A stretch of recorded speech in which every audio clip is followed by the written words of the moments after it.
प्यारे बच्चों, English grammar की क्लास में आपका स्वागत है। आज से हम टेंसेस की एक नई सीरीज शुरू कर रहे हैं जिसमें हम शुरू से प्रेजेंट इंडेफिनिट से और लास्ट तक के सारे tenses one by one cover करेंगे।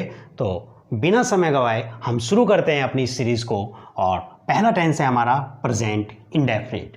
आप देख सकते हैं इसमें मैं एक बात और बताना चाहूँगा, इसमें हम दोनों ही पोर्शन यानी कि ट्रांसलेशन और प्लस ग्रामर दोनों ही पोर्शन को कवर करेंगे। इनमें दोनों को ही फ़ायदा होने वाला है, दोनों तरह के स्टूडेंट्स को जो ट्रांसलेशन भी चाहते हैं और इंग्लिश ग्रामर भी अपनी करना चाहते हैं। तो शुरू करते हैं। हम देख सकते हैं प्रेजेंट इंडेफिनिट, और प्रेजेंट इंडेफिनिट में की पहचान अगर हम करें तो इन वाक्यों के अंत में क्रिया में ता है, ती हैं, ते हैं आते हैं। जैसे कि आप एक सेंटेंस देख सकते हो, रवि मोहन को बुलाता है। सबसे पहले हम इसमें देखेंगे कि इसमें कौन सब्जेक्ट है, क्या इसमें क्रिया है और इसका ऑब्जेक्ट क्या है, क्योंकि हमें तीनों चीज़ का पता होना चाहिए। अगर तीनों में से ऑब्जेक्ट नहीं भी पता है तो हमें सब्जेक्ट और वर्ब का जरूर पता होना चाहिए। देखिए, कार्य को करने वाला, जो कार्य को कर रहा है वो होता है सब्जेक्ट। रवि मोहन को बुलाता है। कौन बुला रहा है मोहन को? रवि बुला रहा है। कौन बुला रहा है? रवि। तो बुलाने वाला यानी कि कार्य को करने वाला वो हुआ आपका सब्जेक्ट। और उसमें क्रिया क्या हो रही है? क्रिया हो रही है देखो बुलाने की, तो ये आपकी वर्ब हो गई। अब जिसको बुलाया जा रहा है वो आपका ऑब्जेक्ट हो गया। अब आपको तीनों चीज़ का पता चल गया है। अब हम इस वाक्य को इस स्ट्रक्चर के यानी कि प्रेजेंट इंडेफिनिट की स्ट्रक्चर के आधार पर इसको देखेंगे। तो इसकी जो स्ट्रक्चर है प्रेजेंट इंडेफिनिट टेंस को यानी कि हम कैसे इंग्लिश में ट्रांसलेट करते हैं, तो उसका रूल ये है। सबसे पहले हम लाएंगे सब्जेक्ट। SUB जो लिख रहा है इसकी फुल फॉर्म होती है सब्जेक्ट। सब्जेक्ट का मतलब होता है कर्ता, कर्ता का मतलब है कार्य को करने वाला। सबसे पहले हम सब्जेक्ट लाएंगे, फिर हम वर्ब की फर्स्ट फॉर्म लाएंगे यानी कि जो क्रिया होती है। आपको पता होगा कि क्रिया की 3 फॉर्म होती है, जैसे कि गो, वेंट, गोन, टीच, टॉट, टोट, कम, केम, कम। तो हमें उसकी फर्स्ट फॉर्म का हमें यहाँ पर यूज़ करना होगा और उसके बाद हम ऑब्जेक्ट लाएंगे। जैसे कि आप देख सकते हैं यहाँ पर ऑब्जेक्ट क्या है? मोहन है, तो वो ऑब्जेक्ट वहाँ पर आएगा। अब एक बात मैं आपको और बताना चाहूँगा, यहाँ पर हमने वर्ब में एस या ईएस को हम ऐड करते हैं, एस या ईएस को जोड़ते हैं। अब ये एस या ईएस का क्या फार्मूला है? हम किन के साथ यानी कि सब्जेक्ट, किन सब्जेक्ट्स के साथ एस या ईएस वर्ब में ऐड होगा और किन के साथ नहीं। आप इधर देख सकते हैं सब्जेक्ट, हमने बताया सब्जेक्ट यदि आपका ही, सी, इट या सिंगुलर नाउन है। सिंगुलर नाउन का मतलब है जब मोहन, रवि किसी का नाम और वो एक है तो वो सिंगुलर नाउन हुआ।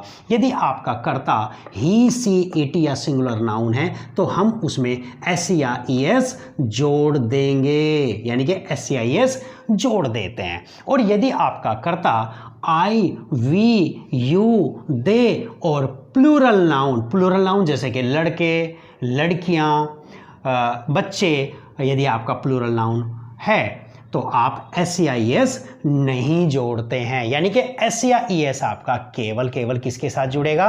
ही, सी, इट या सिंगुलर नाउन के साथ जुड़ेगा। अब प्यारे बच्चों, आप देख सकते हैं इस वाक्य को आप इस रूल के आधार पर चेंज करेंगे। तो आपका सब्जेक्ट क्या है? रवि। आपने रवि लिखा, रवि। उसके बाद क्या लाना है हमें? वर्ब की फर्स्ट फॉर्म। वर्ब क्या है? बुलाता है। बुलाता है में क्या आपका? बुलाना। तो बुलाने को क्या कहते हैं? कॉल। रवि कॉल। अब देखिए कॉल, रवि रवि क्या है? सिंगुलर नाउन है।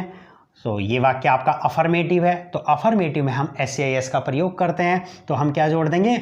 एस। रवि कॉल्स। किसको बुलाता है? रवि मोहन को बुलाता है, तो ऑब्जेक्ट को हम बाद में लिख देंगे। अब प्यारे बच्चों, मैं यहाँ पे आपको एक बात और बताना चाहूँगा। आपने यहाँ पे ऐसे ही क्यों जोड़ा है, ईएस क्यों नहीं जोड़ा? तो आप देख सकते हैं, मैं आपको बताना चाहूँगा।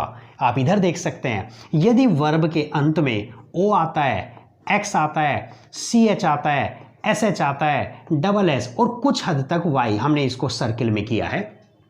यदि ये वर्ब के अंत में है और हमें एस या ईएस लगाना पड़ेगा तो हम ईएस का प्रयोग करते हैं। जैसे कि आप देख सकते हैं गो, गो के अंत में क्या था ओ, तो हमने ईएस इसमें ऐड किया तो क्या बना गोज।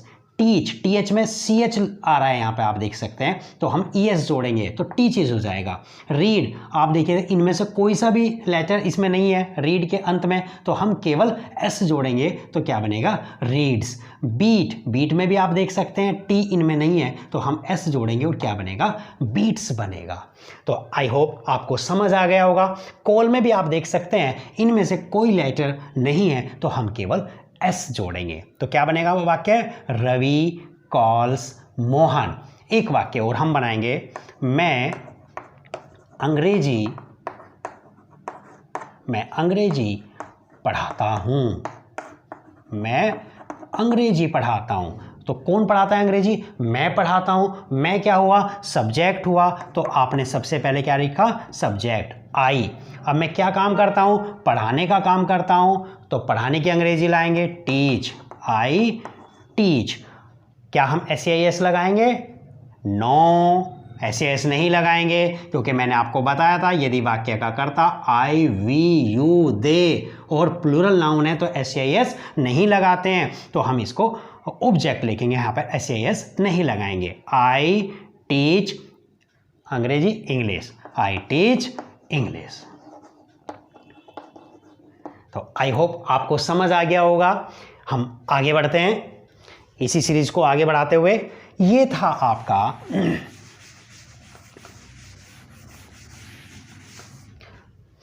अब हम दूसरा वाक्य लेते हैं और इसको आगे बढ़ाते हैं।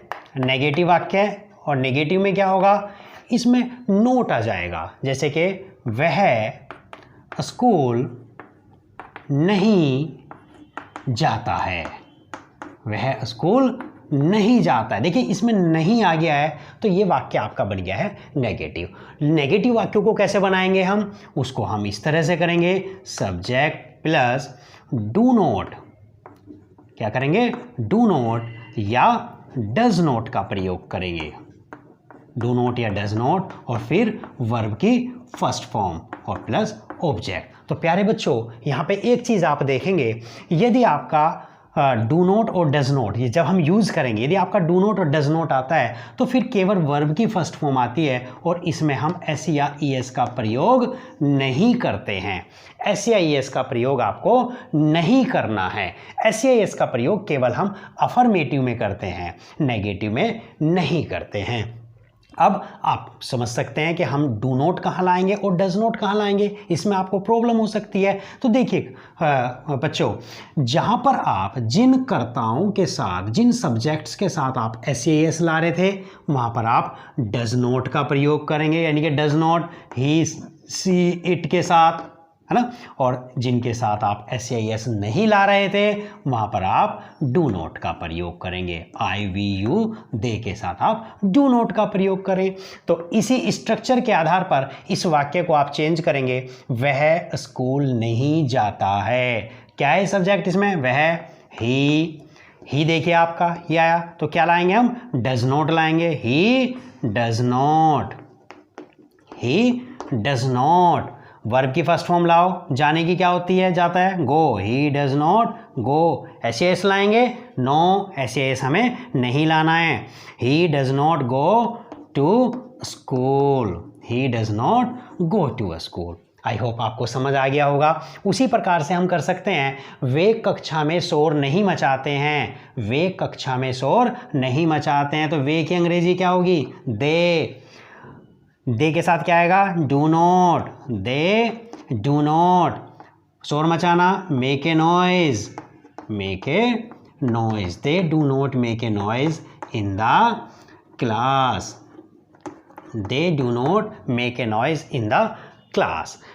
आगे बढ़ते हैं और हम इसका निगेटिव के बाद हम करते हैं इंटारोगेटिव, और इंटारोगेटिव में क्या होता है तो आप अच्छे से देख लेंगे।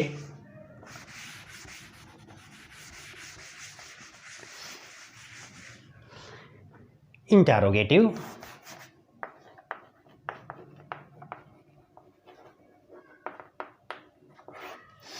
क्या वह अखबार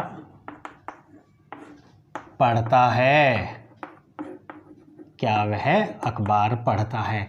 तो प्यारे बच्चों, यदि वाक्य के शुरू में आपका क्या आ जाता है, क्या आ जाता है, तो उसकी अंग्रेजी, वो इंटरोगेटिव है और उसकी अंग्रेजी हम डू या डज में से किसी एक को रखेंगे। और ये डू या डज किसके अकॉर्डिंग आता है आपका, ये आता है आपका अकॉर्डिंग टू सब्जेक्ट। तो पहले मैं यहाँ पर रूल बता दूँ, सबसे पहले क्या आएगा आपका, डू या डज रखो, उसके बाद सब्जेक्ट रखो, सब्जेक्ट के बाद वर्ब की फर्स्ट फॉर्म आएगी और फिर आप ऑब्जेक्ट का प्रयोग करेंगे। ओ का मतलब ऑब्जेक्ट का प्रयोग करेंगे। और डू या डज का निर्धारण भी आपका उसी तरह से होगा, यानी कि कन्फर्म वैसे ही करेंगे हम कि यदि ही, सी, इट या सिंगुलर नाउन करता है तो आप डज का प्रयोग करेंगे, और यदि आपका करता आई, वी, यू, दे और या प्लूरल नाउन है तो आप डू का प्रयोग करेंगे। तो इस वाक्य को चेंज करेंगे, क्या वह अखबार पढ़ता है, तो क्या की अंग्रेजी क्या आएगी, डज ही, पढ़ने क्या होती है, read, does he read the newspaper. I hope आपको समझ में आ गया होगा। और यदि इस इंटरोगेटिव वाक्यों में नोट आता है तो आप नोट को सब्जेक्ट के बाद भी ला सकते हैं। कैसे, क्या वह अखबार नहीं पढ़ता है, तो सब्जेक्ट के बाद नोट आ जाएगा। अब मैं इसमें एक बात और बताना चाहूँगा, एक आपका क्वेश्चन आता है या कंपटीशन में भी आता है, या जो इंग्लिश मीडियम के बच्चे हैं उनका जो है फिल इन द ब्लैंक करके वर्ब आती है, सभी क्लासेस में आती है, सेकंड, थर्ड, फोर्थ, फिफ्थ से लेकर 10th तक जो है इस तरह की जो है वर्ब्स आती हैं। तो मैं कुछ बताना चाहूँगा कि ये कुछ वर्ड्स हैं डेली रूटीन के, कुछ वर्ड्स हैं इस टेंस में, यानी कि ये टेंस आपका डेली रूटीन का है जैसे कि प्रेजेंट इंडेफिनिट, और इसमें कुछ वर्ड्स हैं जो कि अक्सर यूज होते हैं, और उन वर्ड्स के माध्यम से हम ये पहचान कर सकते हैं कि ये वाक्य आपका प्रेजेंट इंडेफिनिट का है। जैसे कि ऑलवेज, हमेशा, नेवर, कभी नहीं, डेली, रोजाना, ऑफन, अक्सर, यूजुअली, सामान्यतः या ज़्यादातर, मोस्टली, अधिकतर, सेल्डम, कभी कभार, रेयरली, शायद ही, समटाइम्स, कभी कभी, और जनरली। ये शब्द, यदि ये वर्ड्स अगर आपके वाक्य में हैं और आपको वाक्य को पूरा करने की बात आ रही है तो आप इन वर्ड्स को देखकर ये आइडिया लगा सकते हैं कि ये वाक्य आपका प्रेजेंट इंडेफिनिट में है। कैसे कर सकते हैं, यानी कि इस पे क्वेश्चन कैसे पूछे जाते हैं, तो मैं आपको बताना चाहूँगा। देखिए, he space for morning walk daily, full stop, और ब्रैकेट में एक वर्ब आई गो, यानी कि इस गो वर्ब को आपको यहां पर फिल इन द ब्लैंक में लाना है। तो प्यारे बच्चों, आप देख सकते हैं ये एक शब्द आया है डेली, और मैंने बताया था डेली, यानी कि डेली किसकी तरफ की, यानी कि ये काम रोजाना होता है, जो काम रोजाना होता हो, जो काम हमारी रूटीन में शामिल हो, वो आपका प्रेजेंट इंडेफिनिट का होता है। तो हमें पता चल जाएगा कि ये बात प्रेजेंट की है, यानी कि प्रेजेंट इंडेफिनिट की है, रोजाना होने वाला कार्य है, क्योंकि मॉर्निंग वॉक का काम कैसा है, डेली होने वाला, और जो काम डेली होता है वो प्रेजेंट इंडेफिनिट में हो जाता है। तो हम इस वर्ब को भरेंगे। अब यहाँ पर आ जाइए, वाक्य कैसा है, अफर्मेटिव है, यानी कि पॉजिटिव या अफर्मेटिव।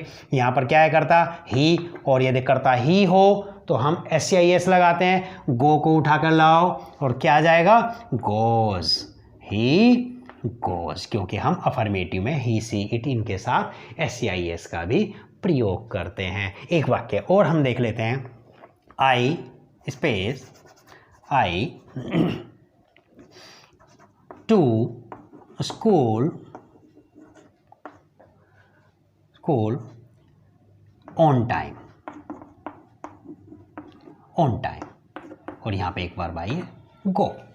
देखिए, स्कूल जाने की बात हो रही है यहाँ पे, गो जाना, मैं समय पर स्कूल जाता हूँ, और स्कूल जाने वाला कार्य कैसा है, डेली होने वाला कार्य है। जब डेली होने वाला कार्य है तो ये हमारा प्रेजेंट इंडेफिनिट है। तो इसको कैसे भर देंगे हम, गो को उठाएंगे, सीधा भरेंगे, अफर्मेटिव सेंटेंस है, आई के साथ हम SCIS नहीं लगाते, केवल वर्ब की फर्स्ट फॉर्म लगाते हैं। तो आपका क्या आ जाएगा, आई गो, आई होप आपको समझ आया होगा। आप अपनी बुक से ज़्यादा एग्जाम्पल देखें और जो हमने यहाँ पे पढ़ाया था इसका स्क्रीनशॉट लेकर आप इनका जो है अध्ययन कर सकते हैं।